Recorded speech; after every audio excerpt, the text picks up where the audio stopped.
5 minutes अपने लिए में आप सभी का हार्दिक स्वागत है। आज हम बात करेंगे विटामिन डी की। जैसे कि हमने पहले भी एक वीडियो में आपको बताया था कि कुछ विटामिन्स ऐसे होते हैं जो वाटर सॉल्युबल होते हैं, कुछ विटामिन्स फैट सॉल्युबल होते हैं। लेकिन जो फैट सॉल्युबल होते हैं, उनके एक्सक्रीशन बॉडी में से नहीं होता, वो बॉडी में डिपॉज़िट हुए रहते हैं। तो उनको लेने से पहले बहुत सारी चीज़ें हमें सोचनी पड़ती हैं, उस विटामिन के बारे में पूरी नॉलेज हमारे ज़हन में होनी चाहिए या फिर डॉक्टर के द्वारा जो इंस्ट्रक्शंस दी जाती हैं, उनको फ़ॉलो करना चाहिए। आज हम बात कर रहे हैं विटामिन डी के बारे में। विटामिन डी आप जानते हैं कि बोन की हेल्थ के लिए, ऑस्टियोमलेशिया के लिए, रिकेट्स ना हो इसके लिए बहुत ज़रूरी है। कैल्शियम को एब्ज़ॉर्ब करती है हमारे बॉडी में। तो आप प्लीज़ हम इसके बारे में जब इसके फ़ायदे और नुकसान भी बताएँगे, इससे पहले आप हमारे चैनल को सब्सक्राइब कीजिए। अ, आज का वीडियो कैसा लगा ये बताएँ और आप बीच में आप ये भी कमेंट्स करते रहें कि क्या आप भी रेगुलरली विटामिन डी लेते हैं? अगर लेते हैं तो कितने दिन के बाद लेते हैं? कितने दिन के बाद और कितना लेते हैं और कितने समय से ले रहे हैं?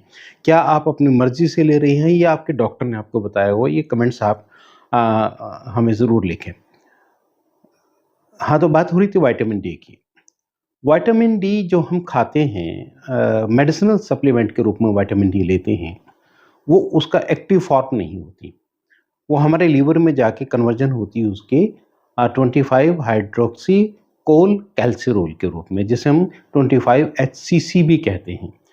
तो वहाँ पे उसकी कन्वर्जन होती है, उसके बाद यहाँ भी उसकी एक्टिव फॉर्म नहीं आती। एक्टिव फॉर्म आती है जब किडनी में जाकर उसकी कन्वर्जन 125 डीएचसीसी में हो जाती है, यानी कि 125 डाईहाइड्रोक्सी कोल कैल्सिरोल के रूप में उसकी कन्वर्जन हो जाती है। तब उसकी एक्टिव फॉर्म शुरू हो जाती है, जहाँ वो कैल्शियम को एब्ज़ॉर्ब करना शुरू कर देती है और उस कैल्शियम के एब्ज़ॉर्ब होने के बाद ही हमारे शरीर में विटामिन डी की कमी पूरी होती है। अब विटामिन डी कमी होने से हमारी गट प्रॉब्लम्स भी आती हैं। विटामिन डी की कमी के कारण बोन्स की प्रॉब्लम तो आती ही हैं, जॉइंट पेन्स भी आते हैं। आपने देखा होगा कि ड्यूरिंग प्रेगनेंसी बहुत सारी, क्योंकि जो एक बहुत प्यारा सा बेबी अंदर ग्रो कर रहा है, उसकी कैल्शियम की डिमांड बढ़ जाती है। अ, तो ख़ास तौर पे प्रेगनेंसी में जोड़ों में दर्द आने की संभावना रहती है, जो कि डिलीवरी के बाद फिर धीरे-धीरे कम हो जाते हैं, लेकिन नेक्स्ट प्रेगनेंसी में जाके फिर से बहुत सीवियर उसकी हालत हो जाती है और कई बार ये फिर परमानेंट भी हो जाता है। तो हम कोशिश यही करते हैं कि विटामिन डी को टेस्ट भी करा लें। अब बहुत सारे लोग कराते हैं, बहुत सारे नहीं भी कराते हैं।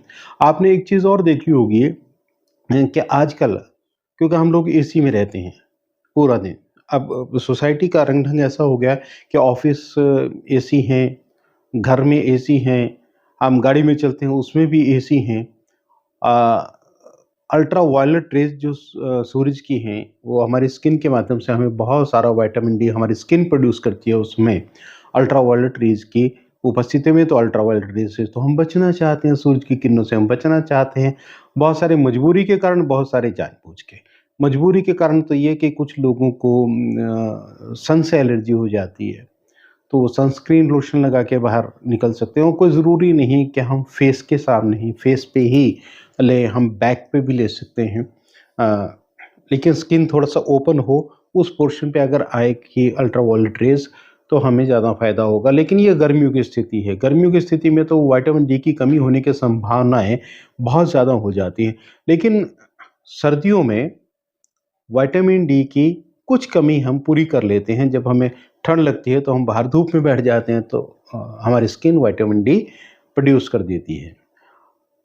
हमारी इन्हीं आदतों के कारण आपने देखा होगा कि अब डिलीवरीज़ होती है, ख़ास तौर पे अर्बन एरियाज़ के अंदर जो डिलीवरीज़ होती है, बच्चे को हम 1 वर्ष का उम्र होने से पहले-पहले ही लगभग 1 साल तक vitamin D 400 international unit daily हम देना शुरू कर देते हैं। 1 एमएल उसको देना शुरू कर देते हैं, तो डॉक्टर्स कहते हैं कि 1 साल तक वो रिकेट्स से बचा रहे और विटामिन डी की एब्ज़ॉर्प्शन उसकी होती रहे।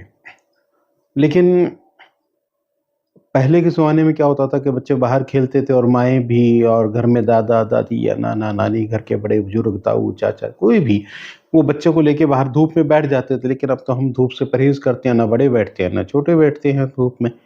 तो जिन बच्चों को बाहर खेलने की आदत है, आउटडोर गेम्स में आदत है, उन बच्चों के अंदर रिकेट्स होने की संभावनाएँ कम होती है और बाद में जाके जॉइंट पेन की संभावनाएँ भी उनके अंदर कम होती है। लेकिन जो इंडोर में रहते हैं, ख़ास तौर पर मोबाइल गेम्स में हम जिन अपने बच्चों को रखते हैं या टीवी में ही बिज़ी रखते हैं, तो उन बच्चों के अंदर बहुत ज़्यादा संभावनाएँ रहती हैं रिकेट्स होने की या विटामिन डी डेफ़िशिएंसी के कारण जोड़ों का दर्द आने की या बहुत सारी गट प्रॉब्लम्स आने की, इम्यूनिटी कम होने की, ये बहुत सारी प्रॉब्लम्स आ सकती हैं।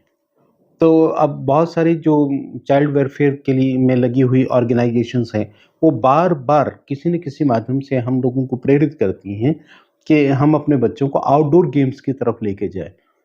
अच्छा, उसके ऊपर और नुकसान क्या हो गया कि आजकल घर भी इस तरीके से बनाने शुरू कर दिए।